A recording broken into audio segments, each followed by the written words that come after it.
Oi, gente. Meu nome é Laura e eu vim falar um pouco para vocês sobre as máquinas moleculares e o uso delas em materiais 3D responsivos. Para começar, o que são esses materiais? Esses materiais responsivos são materiais que são capazes de sentir o ambiente ao seu redor e conseguem modificar as suas propriedades físico-químicas intrínsecas a partir da interpretação dessas informações, desses estímulos.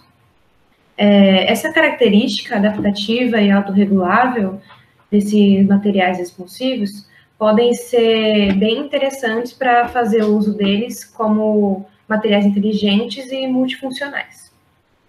Como, por exemplo, para administração de medicamentos, como biosensores, para engenharia de tecidos, impressão 4D, revestimentos inteligentes, polímeros autorreguláveis e recicláveis, atuadores, que são transformação da energia elétrica, química, elétrica, pneumática,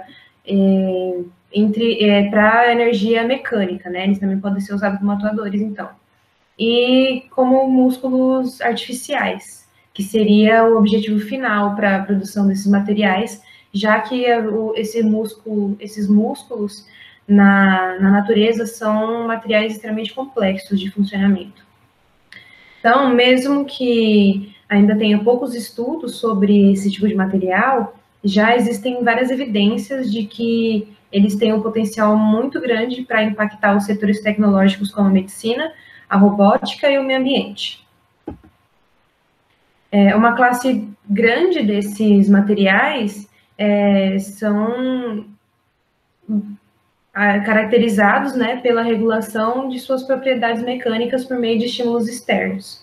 Então, essa interpretação desses estímulos, dessas informações, acabam causando um efeito de memória, que podem ser gerados a partir de objetos de diversas naturezas químicas, como ligas metálicas, cerâmicas, cristais líquidos ou até polímeros. Esses efeitos de memórias, eles são sustentados a partir da combinação da engenharia estrutural bottom-up, que é a partir de átomos e moléculas, né, com a engenharia estrutural com a técnica de top-down, que seria o contrário, né, a fragmentação do material para conseguir entender melhor a sua composição. Essas técnicas, então, podem ser técnicas de automontagem supramolecular, fotopadronização, microfluídica e impressão de jato de tinta. Então, diversos estímulos podem gerar uma resposta desse tipo de material.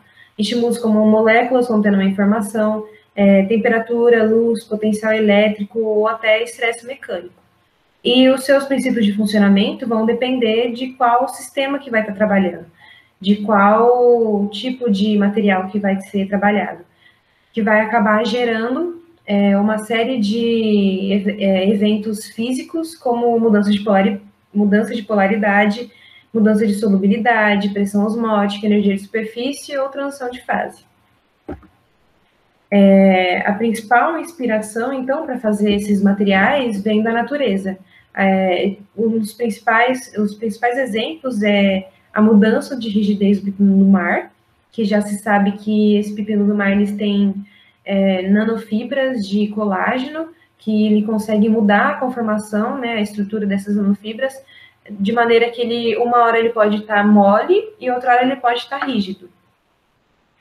Outra inspiração também é a resistência adaptativa da seda de aranha, onde um fio dessa seda já se sabe que possui uma organização de suas proteínas, dessas nanofibras que dentro desses fios, essa resistência vai depender, então, dessa organização dessas proteínas, né?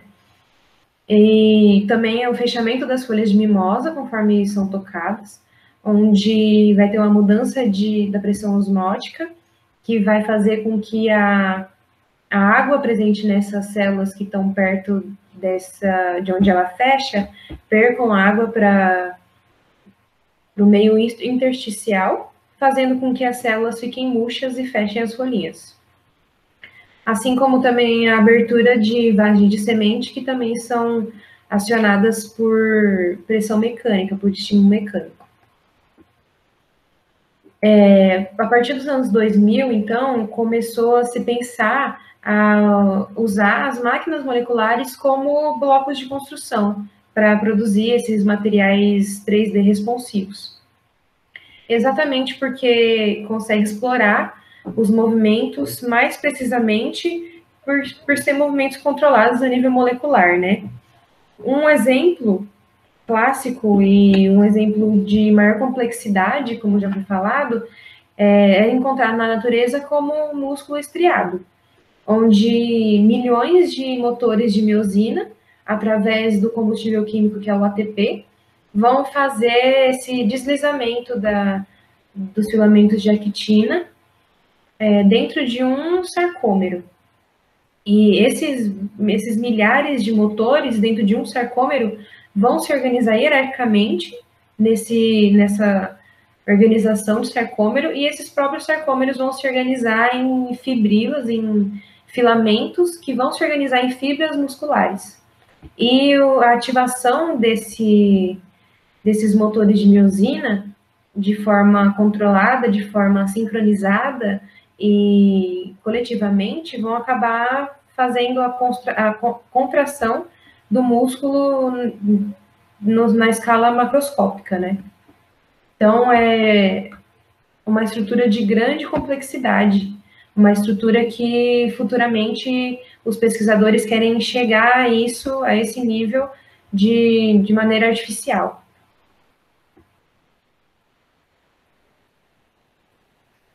Então, antes de mostrar os exemplos que eu trouxe sobre materiais 3D responsivos, é preciso explicar alguns conceitos sobre máquinas moleculares, mas antes é preciso dar crédito ao Prêmio Nobel de Química de 2016, que foi atribuído a Jean-Pierre Sauvage e Sir Fraser Stoddart e Ben L.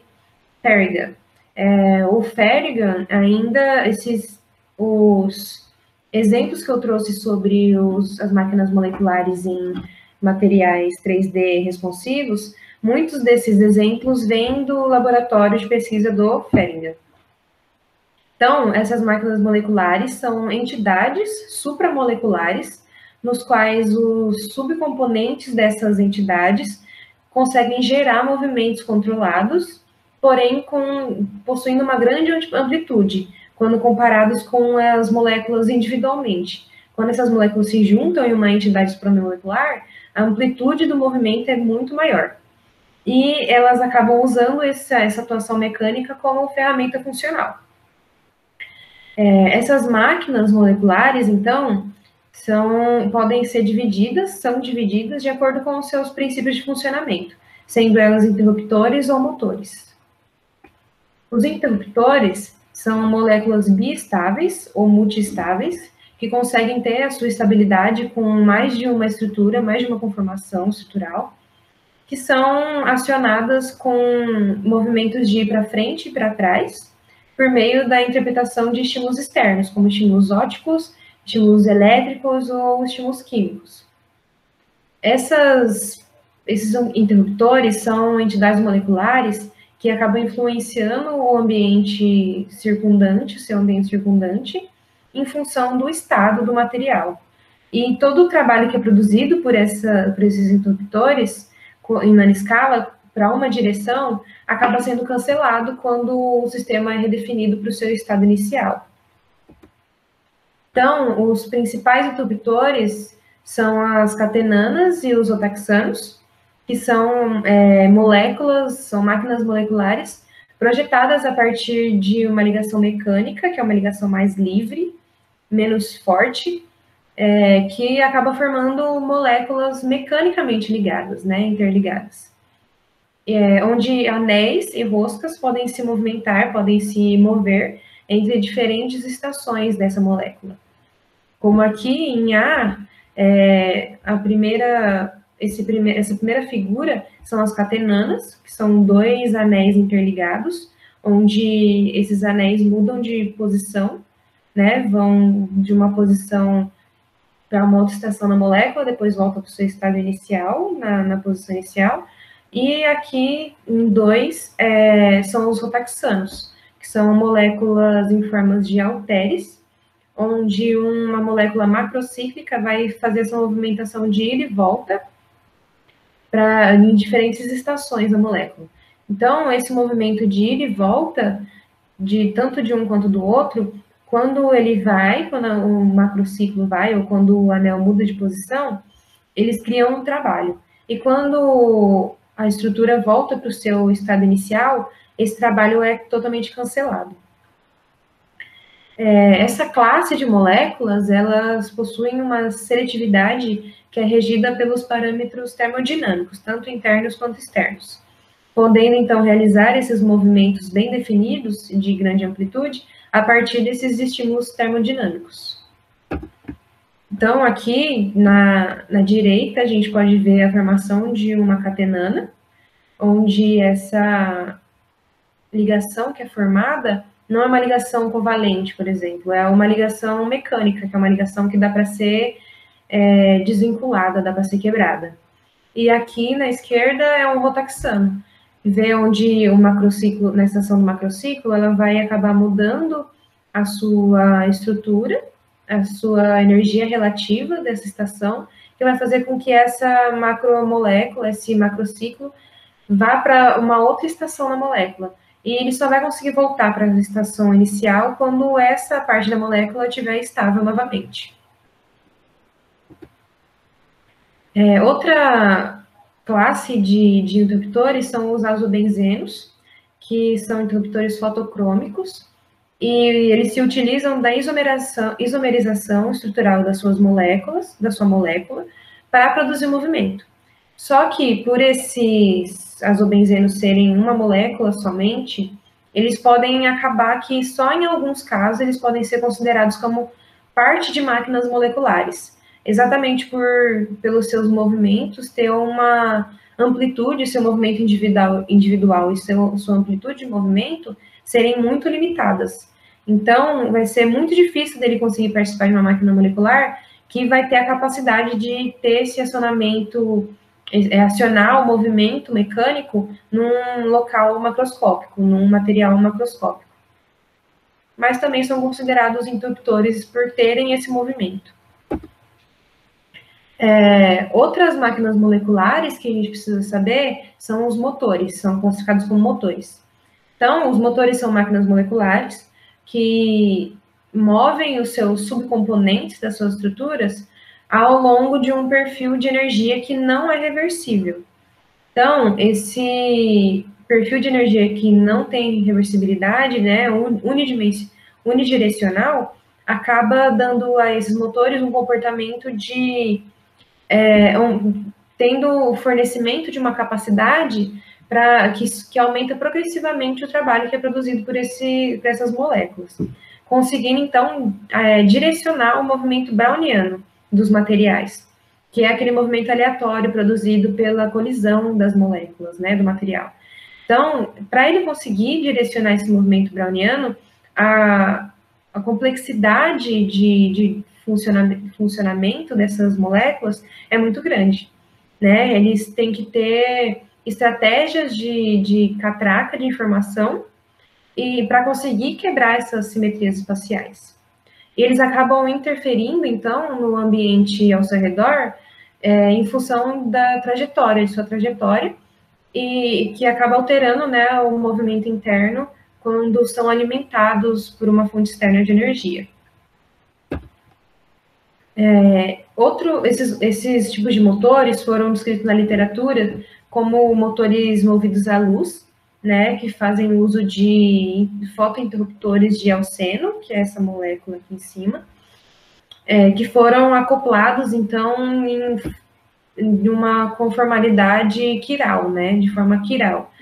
Então, esses motores, eles vão conseguir passar da sua forma trans para a sua forma cis, né, o seu isômero, com a irradiação da luz, com uma radiação que ele vai absorver a energia da luz, fazendo a transformação para uma molécula, da molécula estável para a molécula instável, que essa molécula que está instável em formação cis vai ter energia suficiente para conseguir se estabilizar e voltar para a sua estação de molécula trans, que vai conseguir fazer a sua estabilidade novamente, criando, então, uma unidirecionalidade do seu movimento, que dá para ser visto aqui o seu controle de energia, né, a sua fonte de energia, numa rotação de 180 graus, que seria só uma parte aqui só da isomerização da sua molécula trans para a molécula cis.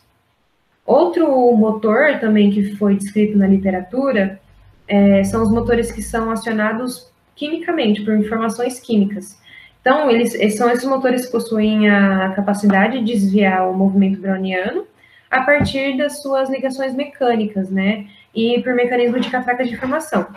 Como é mostrado aqui em 3, esses motores também têm uma unidirecionalidade do seu movimento e dá para ver que foi descrito também na literatura, nos estudos sobre esses motores, que essa molécula de informação, essa molécula-chave, ela vai se ligar na entidade supramolecular desses motores quando o macrociclo estiver longe da sua estação de ligação, para onde ela vai ligar.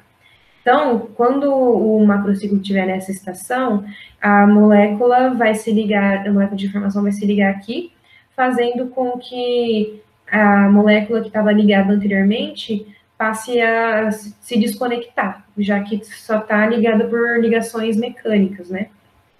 Vai ter um momento na molécula, no motor, que vai estar as duas moléculas de informação ligadas nesse motor. Mas, rapidamente, a molécula de informação que está mais próxima desse anel, desse macrociclo, vai se desconectar para que esse macrociclo consiga ter uma direcionalidade, né, um movimento. Esse movimento também, como visto aqui nesse GIF do slide anterior, ele pode acabar voltando para a sua estação inicial antes de conseguir passar para a próxima estação. Isso acontece exatamente porque essas moléculas têm ligação mecânica e precisam de um pouco de força para conseguir se desvincular. Então, a molécula sempre vai se desvincular de onde o macrociclo estiver longe. Então, tendo também, né, uma funcionalidade, uma unidirecionalidade desses motores, fazendo com que eles tenham um movimento. Então, entrando em materiais 3D responsivos, mais precisamente, a fabricação desse tipo de material, então, é feita por meio de engenharia bottom-up, pela técnica de automontagem supramolecular, e essa fabricação espontânea vai depender muito de conseguir implementar esse tipo de engenharia nos materiais e da precisão desses movimentos em nanoscala, né? Então, o uso de máquinas moleculares, como blocos de construção mecanicamente ativos, pode resolver essa questão, né? Incorporando, então, esses movimentos precisos dessas máquinas moleculares, movimentos controlados, as propriedades de automontagem na produção desse tipo de materiais 3D responsivos. Os rotaxanos apresentam um potencial bem grande para conseguir modificar a sua estrutura supramolecular por meio de atuações mecânicas sincronizadas, então ele tem um grande potencial para ser usado como blocos de construção desses materiais responsivos. O primeiro exemplo que eu trago nesse trabalho, né, nesse estudo, é de um grupo chinês, de pesquisadores chineses, que desenvolveram o primeiro organogelador que foi baseado em rotaxano, onde essa propriedade de gelificação desse organogelador é devido à presença de uma estação de ureia livre na molécula, que essa estação é que está envolvida com as interações intermoleculares entre as moléculas, né? Ela que é responsável por fazer ligações de hidrogênio entre as moléculas, criando assim, formando uma rede de fibras agrupadas, que foram confirmadas por microscopia eletrônica de transmissão e microscopia de força atômica também. Outra coisa que eles identificaram nesse estudo foi que a adição de uma base ou de um ânion de forte ligação acaba fazendo com que com que a unidade macrocíclica do rotaxano se desloque para a estação de ureia, o que acaba alterando essas redes de ligação de hidrogênio, fazendo o material sair do estado de gel para o estado de solução, o que é mostrado aqui, né? À esquerda está em forma de gel, né? O estado de gel do material, que é as formas de rede de ligação de hidrogênio, e aqui a adição de uma base ou de um ânion de forte ligação vai fazer com que o macrociclo dessa molécula mude de conformação e acabe se deslocando para a estação de ureia, e vai fazer com que interfira, né, que altere essa ligação de hidrogênio, essa rede de ligação de hidrogênio, fazendo o material mudar da fase de gel para a fase de solução. O segundo exemplo, então, é um exemplo também de pesquisadores chineses, só que em 2018. O exemplo anterior é de 2010, onde esses pesquisadores relataram uma estratégia semelhante à do exemplo anterior para alcançar essa transição solo-gel em solventes orgânicos, só que dessa vez usando rotaxanos anfifílicos, né, à base de calixareno, que é essa molécula aqui em cima. Então, as imagens de microscopia eletrônica de varredura dessa estratégia, né, desses materiais, acabaram que revelaram que a propriedade de gelificação dessas máquinas moleculares, na verdade, vem, nesse exemplo, nesse estudo, vem da formação de agregados de nanoesferas que são ligados entre elas por diversas interações promoleculares, como interações pi-pi, ligações de hidrogênio, ou ligações hidrofóbicas, né? Originando, então, o arranjo 3D do material que vai dar a característica de gel. Então, aqui está o material que é feito a nanoesfera, então, os motores que são agrupados, né, são interligados, que vão acabar formando uma nanosfera. Só que, do mesmo jeito que o exemplo anterior, com a adição com a adição de uma base, essa atuação ácido-base de um rotaxano anfifílico acaba levando a mudanças morfológicas no material, sendo que ela vai mudar dessas nanosferas, né, dessas vesículas esféricas, para micélulas, que no estudo eles chamam de nanosferas opacas, né, que está demonstrado aqui por microscopia eletrônica de varredura. Então, esse vai e vem dessa unidade macrocíclica do rotaxano induz, então, uma mudança no empacotamento entre os blocos hidrofóbicos e hidrofílicos, que dá para ver aqui, que dá para ver bastante diferença entre o empacotamento sem a base, né, desse motor sem a base, com o empacotamento aqui do motor e com essa atuação ácido-base, fazendo, então, com que eleve a diferenças mesoscópicas que puderam ser observadas, como aqui na microscopia eletrônica de varredura. O terceiro exemplo vem do laboratório de pesquisa do Feringa, com um grupo de pesquisadores desse laboratório do Feringa, que em 2016 relatou o primeiro material 3D que foi automontado, construído a partir de motores moleculares. Então, esses pesquisadores, eles produziram 2 tipos de motores assimétricos, que são semelhantes, mas possuem algumas diversidades na sua estrutura, na sua molécula, que possuem rotações diferentes, né, motores de rotações diferentes, sendo o primeiro um motor de rotação rápido e esse segundo um motor de rotação lento. Então, esse motor ele foi feito com uma cadeia lateral de amônio hidrofílica na parte superior e 2 cadeias alquil hidrofóbicas na parte inferior. Esses 2 motores eles foram imersos em água, juntamente com o fosfolipídio, que é o DOPC, para produzir nanotubos bem definidos. Só que foi observado que O motor rápido, ele não produziu alterações morfológicas com a irradiação da luz. Acabou que ele produziu somente os nanotubos. Por possuir uma meia-vida de cerca de 40 nanosegundos a uma temperatura de 20 graus. Sendo que o motor lento, que tem uma meia-vida de 270 horas a 20 graus Celsius, ele conseguiu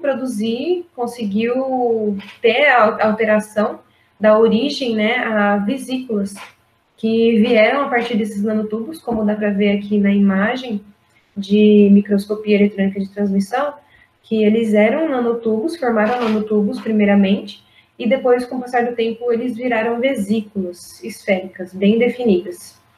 Que essas vesículas também podem ser reversivelmente, né, transformadas de novo em nanotubos com aumento da temperatura, né, se elas forem aquecidas. Então, como exemplo 4, esse mesmo grupo de pesquisadores lá do laboratório do Feringham produziu um motor hidrofóbico de segunda geração, que ele não tem atividade na água, não tem rotação na água, e então os pesquisadores conseguiram dissolver esse motor dentro de micelas de SDS, de micelas de dodecil sulfato de sódio.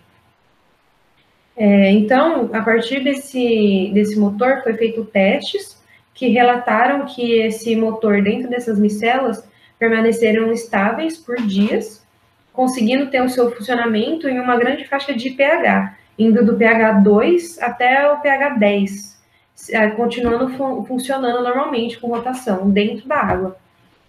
Então, além disso, esses motores também demonstraram ter um comportamento foto e termoquímico semelhante aos motores que foram dissolvidos em hexano, por exemplo. Não foram dissolvidos dentro de micelas. Como a meia-vida do motor dissolvido em hexano, por exemplo, foi de 3,17 minutos, e a meia-vida do motor dentro da micela foi de 4,93 minutos. Esse tipo de pesquisa esse tipo de estratégia ainda não foi incorporada para produzir materiais 3D responsivos, mas é um estudo extremamente importante que pode abrir portas para novos estudos, para novos conhecimentos, inclusive não só para a produção de materiais 3D, como também na área de nanofarmacêutica, de nanofarmacologia, como transporte de drogas, por exemplo. Um outro exemplo também é de um outro grupo de pesquisadores, também do laboratório do Feringham, que em 2018 relatou um outro motor anfifílico, só que dessa vez com a cadeia hidrofóbica na parte superior e os dois grupos funcionais de ácido carboxílico na parte inferior, sendo esses grupos hidrofílicos. Então, embora esses motores dêem origem a nanofibras em meio aquoso, como já foi visto, eles conseguiram fazer com que esse motor também se montasse em cadeias macroscópicas de feixes dessas nanofibras alinhadas, sendo quando eles forem imersos em meio aquoso, em uma solução de cloreto de cálcio. Esse alinhamento, né, essa produção desses feixes alinhados de nanofibras acontece devido à interação eletrostática entre os íons de cálcio e os grupos carboxilados. Foi feita, então, uma irradiação com luz ultravioleta nessas cordas, tanto na água quanto no ar, e pôde ser observado nesse experimento que essas cordas, né, esses feixes de nanofibras alinhados, tiveram uma flexão num ângulo de 90 graus na direção da fonte de luz, em cerca de 1 minuto. Pelas medições de espalhamento de raio-x de pequeno ângulo in situ, esses experimentos demonstraram, então, foi revelado que essa flexão acontece pela fotoisomerização das estruturas, né, que induz uma desordem estrutural na hora do empacotamento dessas nanofibras, fazendo com que elas flexionem. Mas, além disso, também esses experimentos, as medições, também mostraram que, conforme essas moléculas são isomerizadas, né, do estado estável para o estado instável, elas aumentam de diâmetro. Como foi mostrado aqui na imagem, aqui em 2 no ambiente aquoso, e aqui no ar, no 3. Então, aqui dá para ver a flexão em direção à fonte de luz, e embaixo a mudança de diâmetro dessas micélulas, né, que foram constituídas os nanotubos. Então, dá para ver que a micélula mudou de conformação o suficiente para aumentar o seu diâmetro de 5,45 nanômetros para 5,80 nanômetros. E como isso fez com que acontecesse essa flexão da corda no seu próprio eixo, já que o volume dessas nanofibras não se alterou, né? Então, acabou acontecendo essa flexão. O sexto exemplo que eu tenho para trazer para vocês também é desse mesmo grupo de pesquisadores do laboratório do Feriga, que estudou, então, a influência do comprimento das cadeias laterais, da cadeia lateral, na estrutura dessas moléculas, desses motores, e a presença de íons metálicos para a produção dessa estrutura hierárquica automontada e o seu funcionamento, né? A influência no seu funcionamento. Então, eles puderam observar como resultado que o comprimento das cadeias influenciou, sim, na resposta macroscópica dessas cordas automontadas, exatamente porque a mudança de tamanho dessas nanofibras acaba afetando o grau de alinhamento, né, dessas cordas, desses feixes. E também acaba alterando a velocidade de atuação dessas nanofibras de maneira individual. E se altera o movimento de maneira individual na escala nanoscópica, acaba influenciando também na escala macroscópica, né?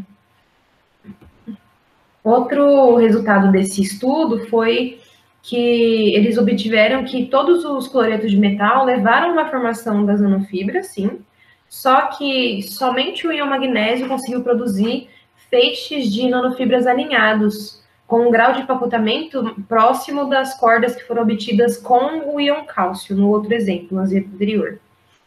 E também puderam ter como resultado que o íon bário foi observado que não houve nenhum alinhamento, foi o único íon que teve ausência de alinhamento dessas nanofibras. Então, não teve a produção de cordas. Além de que os íons escândio, estrôncio e berílio, eles foram registrados como o menor grau de alinhamento entre todos os íons estudados. Essas informações, essas informações foram determinadas, então, por meio de experimentos de espectroscopia e espalhamento e microscopia complementares. Foram confirmados, então, todos esses resultados que foram observados por esses pesquisadores, né? E essa mudança de organização, de empacotamento, a partir da mudança de íons e do comprimento da cadeia, se dá exatamente por causa das constantes de ligação entre os íons metálicos e os grupos carboxilados, para a produção desse ordenamento hierárquico dessas estruturas automontadas, né? Então, vai depender esse alinhamento, esse grau de empacotamento vai depender muito dessa ligação dos íons metálicos com os grupos carboxilados. Então, o sétimo exemplo é desse mesmo grupo de pesquisadores do Feriga, só que mais recentemente, né, em 2019, onde eles mostraram que dá para ser cultivadas nanopartículas de óxido de ferro na superfície das nanofibras, que contém esses motores individuais, né, esses motores moleculares, quando esses grupos terminais de ácido carboxílico são substituídos por resíduos de histidina. Então, eles conseguiram produzir essas nanopartículas, né, cultivar essas nanopartículas nessas nanofibras, só que a técnica de cisalhamento em solução de cloreto de cálcio, como foi mostrado nos exemplos anteriores, não se mostrou eficaz para induzir esse alinhamento dessas nanofibras, para produzir esses feixes de nanofibras individuais. Então, só que isso se dá exatamente pela mineralização das unidades de histidina, né? Pelos íons férricos, que acaba impedindo a ligação do cálcio nesses grupos terminais. Então, acaba que esses feixes de nanofibras alinhados não é produzido. Só que os pesquisadores conseguiram contornar essa questão a partir de uma estratégia utilizando uma mistura tanto das nanofibras híbridas, contendo essas nanopartículas de ferro, quanto junto com essas nanofibras anfifílicas motorizadas clássicas, que foram demonstradas nos exemplos anteriores. Com isso, na proporção de 1:2, eles conseguiram fazer com que os motores moleculares produzissem nanofibras alinhadas, né, com um grau de empacotamento que já foi visto antes. Como mostrado aqui na imagem, eles conseguiram, mesmo com as nanopartículas de ferro, essa mistura dessas nanofibras híbridas com as nanofibras clássicas, conseguiu fazer com que os motores produzissem essas cordas, esses feixes de nanofibras unidos, né, alinhados. E também eles fizeram o teste de flexão, obteve a flexão a partir da irradiação de luz, com a flexão de 90 graus em direção ao feixe de luz, em apenas 25 segundos, né? Foi bem mais rápido do que foi previsto anteriormente. E essa flexão foi confirmada por experimentos de espalhamento de raio-x. Devido à presença dessas nanopartículas de ferro, essas nanofibras acabaram tendo uma propriedade magnética, né? Acaba que elas podem ser controladas também magneticamente, sendo que os pesquisadores colocaram esse resultado, esse material, né, esse feixe de nanofibras, essa corda, para colocar num experimento de transporte de carga, onde consiste uma série de eventos de translocação e carga e descarga, utilizando um ímã ortogonal e estímulos luminosos. Então, como dá para ver aqui nessa imagem, eles pegaram um pedacinho de papel, colocaram na placa de Petri, e a nanofibra, a corda que foi produzida pelo motor molecular, está aqui linearmente, e a partir da utilização de um ímã, eles conseguiram transferir essa corda para perto da parte de papel, do pedaço de papel, e a partir de um feixe de luz, um estímulo luminoso, conseguiu fazer com que essa corda se fechasse, capturasse esse pedaço de papel. E, de novo, com o ímã, eles translocaram, eles moveram esse papel de lugar a partir do transporte com essa nanofibra, com essa corda que foi produzida. Então, depois eles colocaram de novo um feixe de luz, um estímulo luminoso em cima dela, para que ela soltasse esse pedaço de papel. E, com a ajuda do ímã de novo, tiraram ela de perto do papel, translocaram ela novamente. Então, eles conseguiram comprovar que conseguiram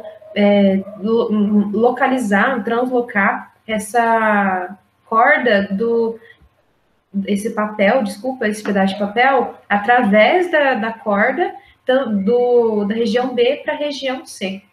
Só a partir dessa estrutura automontada. Então, como último exemplo, eu trouxe desse mesmo grupo de pesquisadores do Feriga, que projetaram e sintetizaram uma estrutura metal orgânica, que são chamadas de MOF, por meio de uma estratégia de troca de ligantes assistida por solvente. Então, esses motores moleculares que foram usados para produzi-las foram funcionalizados com piridina, que é essa molécula que está aqui, e eles agem como dando suporte orgânico para conectar as camadas feitas de nódulos de zinco, essas duas camadas aqui. Então, eles dão suporte para essas camadas feitas de zinco, que estão conectadas por ligantes de ácido tetracarboxílico. Então, eles testaram a integridade dessa molécula, dessa estrutura, depois da irradiação da luz, em solvente DMF, e essa integridade pode ser confirmada por meio de espectroscopia Raman e por difusão de pó de raio-x. A rotação desses motores, né, dentro dessas estruturas metalo-orgânicas, após essa fotoirradiação e durante o relaxamento térmico, essa rotação foi caracterizada por mudanças no espectro Raman, que foi semelhante às registradas pelos motores moleculares sozinhos em solução, que dá para ser observado aqui nesse gráfico, que por mais que obtiveram mudanças e algumas mudanças significativamente diferentes entre uma e outra, entre um motor e outro, elas estão muito semelhantes, não tiveram diferença significativa, estatisticamente significativa, resultando, então, que esses motores dentro dos MOFs foram muito semelhantes aos motores que foram testados sozinhos em solução. Além de que esses motores também apresentaram um tempo de meia-vida no estado sólido comparável, né, semelhante aos motores que foram monitorados sozinhos, sem afetar a sua estabilidade.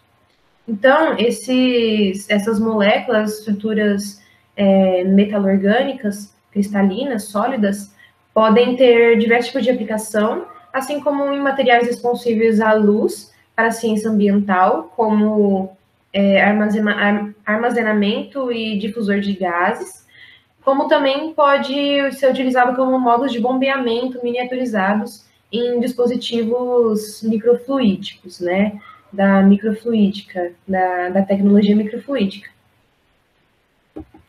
Então, para concluir, de maneira geral, então, esses estudos sobre essas máquinas moleculares, elas podem ser associadas a diversos tipos de materiais automontados, desde sistemas moles até objetos cristalinos, sólidos, e as propriedades de atuação dessas máquinas moleculares acabam sendo preservadas quando são usadas para a formação de materiais 3D responsivos.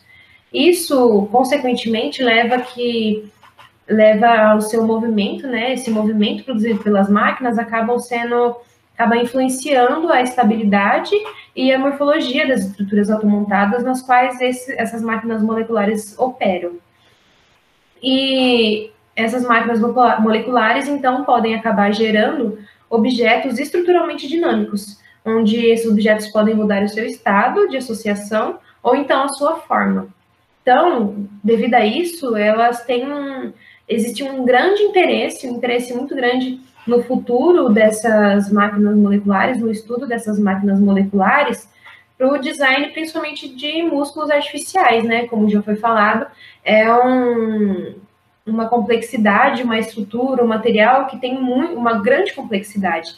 Então, é um objetivo futuro para conseguir utilizar dessas máquinas moleculares para montar objetos, materiais 3D responsivos, assim como o funcionamento dos músculos artificiais. Essas são as referências usadas. Obrigada.